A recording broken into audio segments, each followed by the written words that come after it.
जय हिंद दोस्तों। आज की वीडियो हम लोग देखेंगे भारत के गवर्नर जनरल और वायसराय से महत्वपूर्ण क्वेश्चन।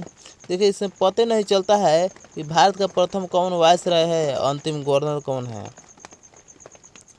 सबसे पहले अंग्रेज बंगाल में शासन करते थे, तो सबसे पहले बंगाल का गवर्नर पद नियुक्त किया गया। उसके बाद गवर्नर को हटाकर गवर्नर जनरल जोड़ दिया। गवर्नर से गवर्नर जनरल बन गया सबसे पहले बंगाल का गवर्नर, उसके बाद बंगाल का गवर्नर जनरल पद जोड़ दिया। अब उसका शासन पूरा भारत में फैल गया, तो बंगाल का गवर्नर जनरल के पद को हटाकर भारत का गवर्नर जनरल पद नियुक्त किया।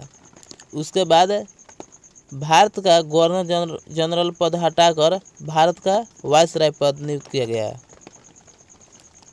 सबसे पहले बंगाल का गवर्नर, उसके बाद बंगाल का गवर्नर जनरल, उसके बाद भारत का गवर्नर जनरल, उसके बाद भारत का वायसराय।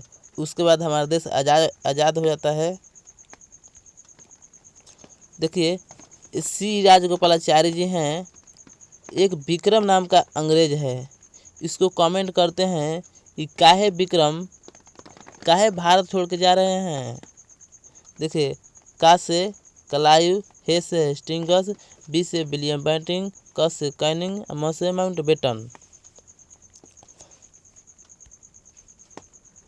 देखिए, बंगाल का प्रथम गवर्नर ये कलायु था तथा बंगाल का अंतिम गवर्नर ये हेस्टिंग्स था।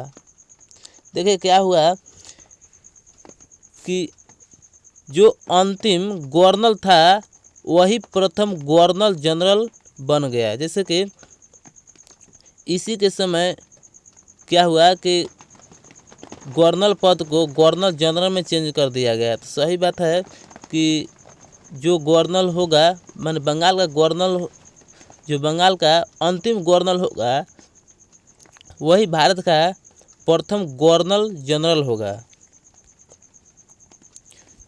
देखिए, तो बंगाल का प्रथम गवर्नर रॉबर्ट क्लाइव था तथा यही अंतिम गवर्नर हेस्टिंग्स था। देखिए, बंगाल का प्रथम गवर्नर हेस्टिंग्स था तथा अंतिम गवर्नर जनरल, बंगाल का अंतिम गवर्नर जनरल विलियम बेंटिंग। भारत का प्रथम गवर्नर जनरल विलियम बेंटिंग था तथा भारत का अंतिम यही कैनिंग था। भारत का प्रथम वायसराय कैनिंग था तथा भारत का अंतिम वायसराय लॉर्ड माउंटबेटन। तो देखिए, इसके बाद हमारा देश आज़ाद हो जाता है। तो आता है कि स्वतंत्र भारत का गवर्नर जनरल तो यही लॉर्ड माउंटबेटन। एक क्वेश्चन आता है कि स्वतंत्र भारत के भारतीय गवर्नर जनरल, तो यही हमारे सी राजगोपालाचारी जी हैं।